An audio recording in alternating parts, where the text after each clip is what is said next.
Welcome back to our channel Jalebi cuisine. ചെയ്യുന്നത് caramel cake ആണ്, അല്ലെങ്കിൽ ഡ്രൈ ഫ്രൂട്ട്സ് ഒന്നും ഇല്ലാതെ ഒരു ക്രിസ്മസ് കേക്കിൻ്റെ ഫ്ലേവറിൽ എടുക്കുന്ന ഒരു കേക്കാണ് ഇന്നത്തെ റെസിപ്പി എന്ന് പറയുന്നത്. വളരെ സോഫ്റ്റ് ആയിട്ടും ഫ്ലഫി ആയിട്ടും നമുക്ക് ഈ കേക്ക് തയ്യാറാക്കി എടുക്കാൻ പറ്റും. അതിനായിട്ട് ഈ വീഡിയോ മുഴുവനായി കാണുക. അതേപോലെ നിങ്ങൾ ആരെങ്കിലും ഇനി ഈ ചാനൽ ആദ്യമായിട്ടാണ് കാണുന്നതെങ്കിൽ ചാനൽ സബ്സ്ക്രൈബ് ചെയ്യുക, നോട്ടിഫിക്കേഷനായി ബെല്ലൈക്കണോടെ ക്ലിക്ക് ചെയ്യുക, ഫേസ്ബുക്ക് പേജും ഫോളോ ചെയ്യുക. കാരമൽ കേക്കിൻ്റെ മെയിൻ ഇൻഗ്രീഡിയൻറ്റ് അല്ലെങ്കിൽ അതിൻ്റെ ആ ഒരു ഫ്ലേവർ തരുന്നത് അതുപോലെ ഉണ്ടാക്കിയെടുക്കുന്ന കാരമലാണ്. അപ്പോൾ ആ കാരമൽ നമുക്ക് തയ്യാറാക്കാം. അതിനായിട്ടൊരു 1/2 കപ്പ് പഞ്ചസാര നമുക്ക് ഈ പാനിലേക്ക് ഇട്ട് കൊടുക്കാം. എന്നിട്ട് ഒരു ലോ ഫ്ലെയിമിൽ വെച്ച് കൊടുക്കുക. എന്നിട്ട് അതിനെ ഒന്ന് മെൽറ്റ് ചെയ്തെടുക്കുക. പഞ്ചസാര മെൽറ്റായി തുടങ്ങിയിട്ടുണ്ട്. ഇനി നമുക്ക് ഒരു തവി വെച്ചിട്ട് ഇളക്കി കൊടുക്കാവുന്നതാണ്.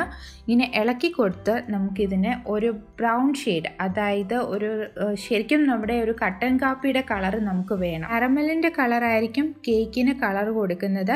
അപ്പോൾ അത് കെയർഫുള്ളായിട്ട് ആ ഒരു കളറിൽ തന്നെ എത്തിക്കാനായിട്ട് ശ്രമിക്കുക.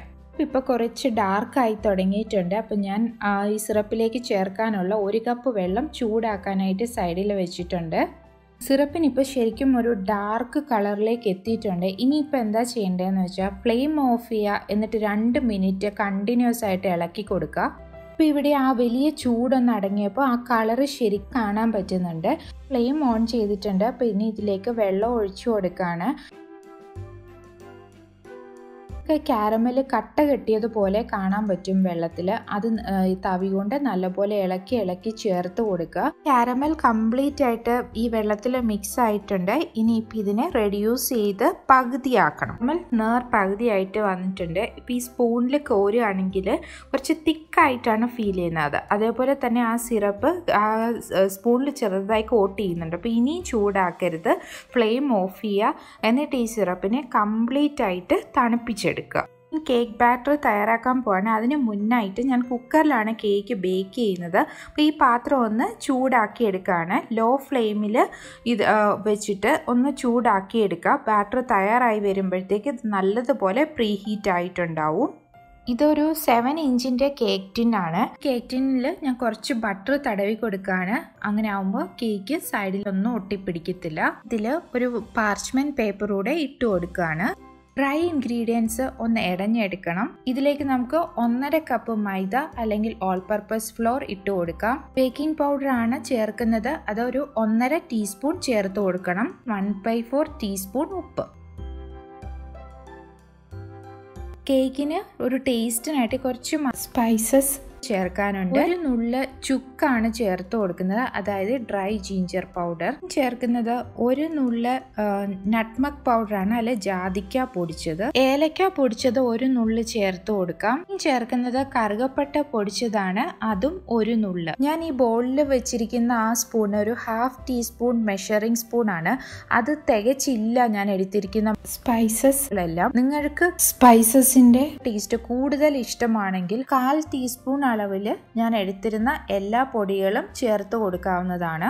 ഈ കേക്കിലേക്ക് ബ്രൗൺ ഷുഗർ ആണ് യൂസ് ചെയ്യുന്നത്. അത് കേക്കിന് നല്ലൊരു കളർ തരും. അതുകൊണ്ടാണ് 1/2 കപ്പ് എടുത്തിട്ടുണ്ട്. അത് നമുക്ക് നല്ലതുപോലെ ഒന്ന് പൊടിച്ചെടുക്കണം. ഞാൻ ഇതിലേക്ക് 1 ഗ്രാമ്പൂ കൂടെ ഇട്ട് കൊടുക്കുന്നുണ്ട്. നിങ്ങൾക്ക് ഇതിന്റെ ടേസ്റ്റ് കൂടുതൽ ഇഷ്ടമാണെങ്കിൽ 1 കൂടെ ചേർക്കാം. കേക്കിലേക്ക് നമുക്ക് 2 മുട്ട വേണം. ഞാൻ ആ മുട്ടയുടെ വെള്ളയും മഞ്ഞയും സെപ്പറേറ്റ് ചെയ്തെടുത്തിട്ടുണ്ട്.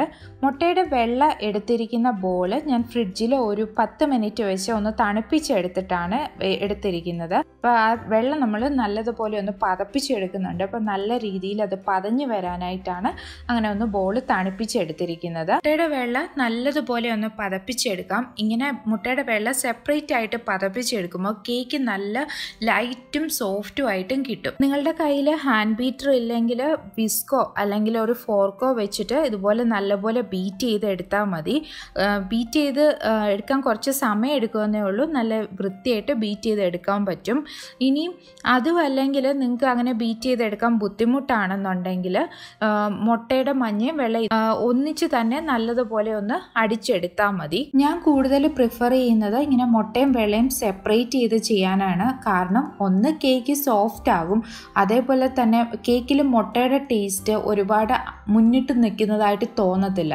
ആ ഒരു കറക്റ്റ് ടേസ്റ്റിൽ നമുക്ക് കേക്ക് കിട്ടുകയും ചെയ്യും. വെള്ളം ഇവിടെ നല്ലതുപോലെ പതഞ്ഞു വന്നിട്ടുണ്ട്. ഇപ്പം ഇങ്ങനെ നമ്മൾ മേലോട്ട് എടുക്കുമ്പോൾ പീക്ക് വരുന്നുണ്ട്. ഇതാണ് അതിൻ്റെ ഒരു പരുവം. ഇത് നമുക്ക് സൈഡിലേക്ക് വെക്കാം. വേറൊരു ബോളിലേക്ക് ബട്ടർ ചേർത്ത് കൊടുക്കാം. ഇതൊരു 1/2 കപ്പ് ബട്ടർ ഉണ്ട്, അല്ലെങ്കിൽ 100 ഗ്രാം ബട്ടറാണിത്. ഫ്രിഡ്ജിൽ വെച്ചിരുന്ന ബട്ടർ പുറത്തെടുത്ത് വെച്ച് റൂം ടെമ്പറേച്ചറിലേക്ക് ആക്കിയതാണ്. ബട്ടർ നല്ലതുപോലെ ബീറ്റ് ചെയ്ത് ഒരു ക്രീമി പരുവത്തിലാക്കി എടുക്കണം. ഇനി ഇതിലേക്ക് ബ്രൗൺ ഷുഗറും 1 ഗ്രാമ്പും കൂടെ ഇട്ട് പൊടിച്ചത് ചേർത്ത് കൊടുക്കാം. ഒരു സ്പാച്ചുല വെച്ചിട്ട് പഞ്ചസാരയും ബട്ടറും കൂടെ ഒന്ന് മിക്സ് ചെയ്യാം. അതിനുശേഷം അതിനെ ബീറ്റ് ചെയ്തെടുക്കാം. മുട്ടയുടെ മഞ്ഞക്കരു ഓരോന്നായിട്ട് ചേർത്ത് കൊടുക്കാം. എന്നിട്ട് നല്ലതുപോലെ ബീറ്റ് ചെയ്തെടുക്കണം. ഇനി ഇതിലേക്ക് നമ്മൾ തയ്യാറാക്കി വെച്ചിരിക്കുന്ന കാരമൽ സിറപ്പ് ചേർത്ത് കൊടുക്കാം. ഇതിലേക്ക് 1 ടീസ്പൂൺ വാനില എസൻസ് കൂടെ ചേർത്ത് കൊടുക്കാം.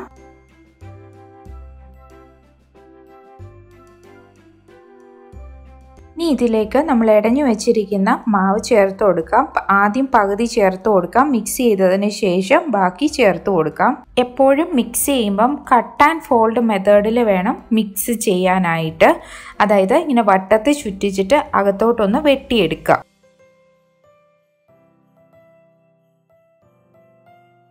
ഞാൻ ഇതിലേക്ക് ഒരു 1/4 കപ്പ് പാലൂടെ ചേർക്കുന്നുണ്ട്. ഇപ്പം ഞാൻ കുറേശ്ശെയായിട്ട് ചേർത്തിട്ട് മിക്സ് ചെയ്താണ് ചേർക്കുന്നത്. ബീറ്റർ വെച്ചിട്ട് മീഡിയം സ്പീഡിൽ ഒന്ന് മിക്സ് ചെയ്തെടുക്കാം. നമുക്കിതിലേക്ക് നമ്മൾ തയ്യാറാക്കി വെച്ചിരുന്ന മസാല കൂടെ ചേർത്ത് കൊടുക്കാം. ഇനിയും ഈ ബാറ്ററിനെ കട്ട് ആൻഡ് ഫോൾഡ് മെത്തേഡിൽ സ്പാച്ചുല ഉപയോഗിച്ച് ഒന്ന് മിക്സ് ചെയ്തെടുക്കാം. ഇതിലേക്ക് മുട്ടയുടെ വെള്ള അടിച്ചു വെച്ചിരിക്കുന്നത് ചേർക്കണം. അതും പോർഷനായിട്ട് വേണം ചേർത്ത് കൊടുക്കാനായിട്ട്. മുട്ടയുടെ വെള്ള ഇവിടെ നല്ലതുപോലെ ബ്ലെൻഡായി കിട്ടിയിട്ടുണ്ട്. ഇനി നമുക്ക് ഈ കേക്ക് ബാറ്റർ കേക്ക് ടിന്നിലേക്ക് ട്രാൻസ്ഫർ ചെയ്യാം. കേക്ക് ടിൻ നല്ലതുപോലെ ഒന്ന് ടാപ്പ് ചെയ്ത് കൊടുക്കുക. അപ്പോൾ അതിൽ എക്സ്ട്രാ എയർ ബബിൾസ് പോവുകയും ചെയ്യും. കേക്ക് ബാറ്റർ ഒന്ന് ലെവലായിട്ടും കിട്ടും. കേക്ക് ബേക്ക് ചെയ്തെടുക്കാം. മോസ്റ്റ്ലി 40 to 45 മിനിറ്റ്സ് എടുക്കും ഈ കേക്ക് ബേക്കായി കിട്ടാനായിട്ട്.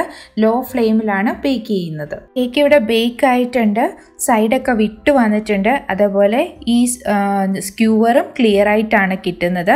അപ്പോൾ ഇനി നമുക്ക് കേക്ക് ടിൻ പുറത്തെടുത്ത് വെച്ചിട്ട് നല്ലതുപോലെ തണുത്തതിന് ശേഷം കേക്ക് അതിൽ നിന്ന് പുറത്തേക്ക് എടുക്കാം. കേക്ക് ഇവിടെ തണുത്തിട്ടുണ്ട്. നമുക്ക് സൈഡൊക്കെ ഒന്ന് കത്തി വെച്ച് ഇങ്ങനെ ഒന്ന് ചുറ്റിച്ചു കൊടുക്കാം. അപ്പോൾ സൈഡൊക്കെ വിട്ട് എന്തെങ്കിലും ഒട്ടിയിരിക്കുന്നുണ്ടെങ്കിൽ വിട്ട് കിട്ടും.